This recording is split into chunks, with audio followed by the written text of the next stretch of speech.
That takes care of that, Dennis. Really wasn't much wrong there. Just needed a striker adjustment. This is a pretty, what's a 59 Corvette?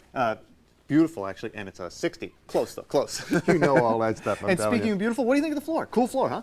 It is. First thing I know is when I walked, you always have something new. I walked in here, this thing is really, really beautiful, and it looks tough. Now, what'd you put on this thing? Well, I looked into it a lot, Sam, and there's a lot of different coatings out there you can use, epoxies, urethanes, polymers. I went with a water-based epoxy from UCoat It, and I absolutely love it. Well, I'll tell you, not only does it look good, but you know, when you've got a shop, you got raw concrete, it makes dust, it makes grime, it makes dirt. If you're building engines or transmissions, you don't want any of that stuff around, especially around a nice classic car. So this is a nice way to seal a floor.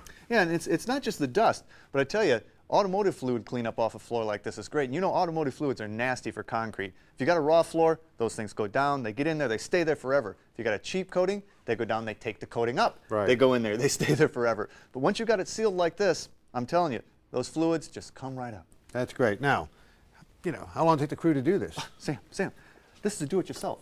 Goes on with the roller. I did this myself. Sure. Your floor wasn't too bad, though. Well, it wasn't too bad. I mean, I had some solvents down, I had some fluids down, and I did have one of those crummy coatings. So I had to get that up first. You got to have a good prep, just like any good paint job. Sure. But once I had that done, get the floor etched well, from that point on, it was all downhill. Rolled on, simple, easy, I loved it. So you etched the floor, got it all clean, got all your stuff outside, crew came in and put the stuff down. Sam, I'm telling you, I did this myself. I put it down, it looks good, it's a do-it-yourself. I just can't picture. Do you have any proof? I have better than proof. I got videotape. I knew you'd be a skeptic.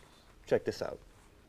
Dennis Gage lookalike. Come on, Sam, nobody looks like that. That is me. That's true. Well, after I got the floor prepped and stripped, what you do is you go in and you brush on the first coat. I'm cutting in the edges. Actually, you roll most of it, but you want to protect the sides so you don't get it up on the wall. See, my floor is still wet there. Sure. And you want to do that so that the concrete doesn't suck the water out of the coating too quickly. There's a wetting agent in there that allows it to penetrate down, but does it at just the right rate. Great. So it really gets down into the concrete. That's what makes it stay there. That's right. You brush it out real thin, too, with that first coat. Now, this is the second coat. Looks a lot like the first, but it's much thicker, much gooier. Nice brush technique, don't you think? I see that. I'd like to see you do some more of that rolling technique. That's coming, that's coming. But again, what you want to do is cut it out, give yourself some rolling space, and then off you go and roll again. You see, I'm just dripping right across the floor. Doesn't matter. You want the stuff on the floor, Sam, so you can even be messy with it. And you just roll it out again, fairly thin.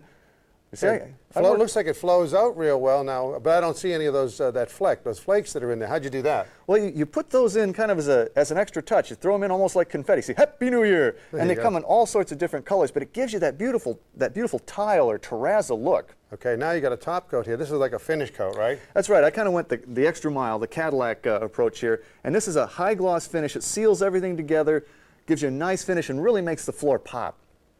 You know, without that video, I would never believe you'd be doing that kind of work. Well, that's why I took it. I knew you wouldn't. But you were cautious. You know, you had your safety glasses on. You had your little latex gloves. Do you have all that stuff around all the time? Well, actually, everything you need comes in the kit.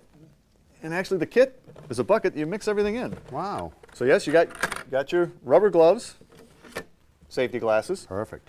All your mixing components. There's even some granules here. Give you some anti-slip. These floors can be a little slippery if you don't use that.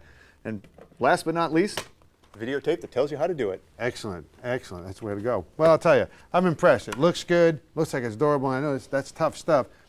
How expensive is this? It's really not bad, Sam. You can do a 2.5 car garage, the base kit, for about $250. Wow, that's great. Now, you had some optional things. The fleck to make it with the terrazzo floor, and also you have the gloss. That's an additional thing. Now, what does that drive it up to? Well, it takes it up, but you can still do 2.5 car garage for under $500. You can't get a better floor for the price. Absolutely not. This looks terrific. And this really will stay clean and make the place look nice. It will. It's a professional finish that you did yourself. If you want to learn more about UCoat It or any other products we talk about on the show, log on to myclassiccar.com. And as always, if you're going to buy or sell anything online, log on to hemmings.com. Now, I have two 24-square garages. Yeah? And since you're experienced, I can tell you exactly how to do it. I got the videotape for that.